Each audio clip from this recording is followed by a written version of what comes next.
തൃശൂർ കൊടുങ്ങല്ലൂർ റൂട്ടിൽ മിന്നൽ ബസ് സമരം. കരുവന്നൂർ സ്വദേശിയെ മർദ്ദിച്ചെന്നും അപമാനിക്കുന്ന തരത്തിൽ റീൽസ് എടുക്കുന്നുമുള്ള പരാതിയിൽ ബസ് ജീവനക്കാർക്കെതിരെ പോലീസ് കേസെടുത്തിരുന്നു. ഇതിൽ പ്രതിഷേധിച്ചാണ് സമരം.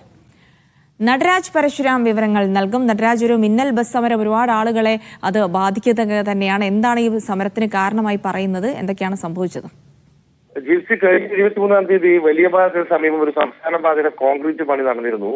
അപ്പോൾ ആ ഭാഗത്തിൽ വൺ വേ ആക്കി ഗതാഗതം ക്രമീകരിച്ചിരുന്നു. ഇതിനിടയിലേക്ക് കാറുകൾ കടന്നു വന്നതിനെ ചൊല്ലി ബസ് ജീവനക്കാരും പ്രദേശവാസികളും തമ്മിൽ തർക്കമുണ്ടായി.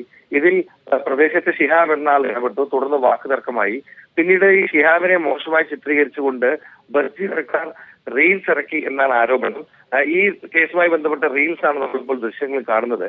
ഈ റീൽസ് തന്നെ അപമാനിക്കുന്ന തരത്തിലാണ് എന്ന് ചൂണ്ടിക്കാട്ടി ഷിഹാബ് നൽകിയ പരാതിയിൽ ചേർത്ത് പോലീസ് കേസെടുക്കുന്ന ഉൾപ്പെടെയുള്ള നടപടികളിലേക്ക് നീങ്ങി. ഇതിൽ പ്രതിഷേധിച്ചാണ് ജീവനക്കാർ ഇന്ന് പണിമുടക്കുന്നത്. ഏതാണ്ട് 90-ലധികം സ്വകാര്യ ബസ്സുകൾ ഓടുന്ന തൃശ്ശൂരിൽ നിന്നുള്ള പ്രധാനപ്പെട്ട ബസ് റൂട്ടാണ് തൃശ്ശൂർ കൊടുങ്ങല്ലൂർ റൂട്ടിലേത്. ഈ റൂട്ടിൽ ഒരു വിഭാഗം ജീവനക്കാരാണ് പണിമുടക്കുന്നത്. അതുകൊണ്ട് തന്നെ പല ബസ്സുകളും സമയം തെറ്റി വരികയും ബസ്സില്ലാതെ വരികയും ചെയ്യുന്നതുകൊണ്ട് രാവിലെ സമയമായതുകൊണ്ട് തന്നെ പല ഭാഗങ്ങളിലേക്കും പോകാൻ ബുദ്ധിമുട്ടുണ്ടായി.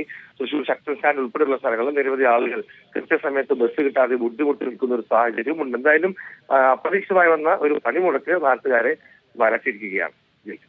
തീർച്ചയായിട്ടും ഇതിന് അവശ്യ സർവീസായ ബസ്സുകളൊക്കെ വളരെ പെട്ടെന്ന് ഇങ്ങനെ മിന്നൽ പണിമുടക്കിലേക്കൊക്കെ കടക്കുമ്പോൾ സ്വാഭാവികമായിട്ടും അത് പ്രതീക്ഷിച്ച് പലയിടങ്ങളിലേക്ക് എത്താനുള്ള ആളുകളാണ് വഴിയാധാരമാകുന്നത് എന്നുള്ളത് കൂടിയാണ്. അതിന് കാരണങ്ങൾ എന്തു തന്നെയാണെങ്കിലും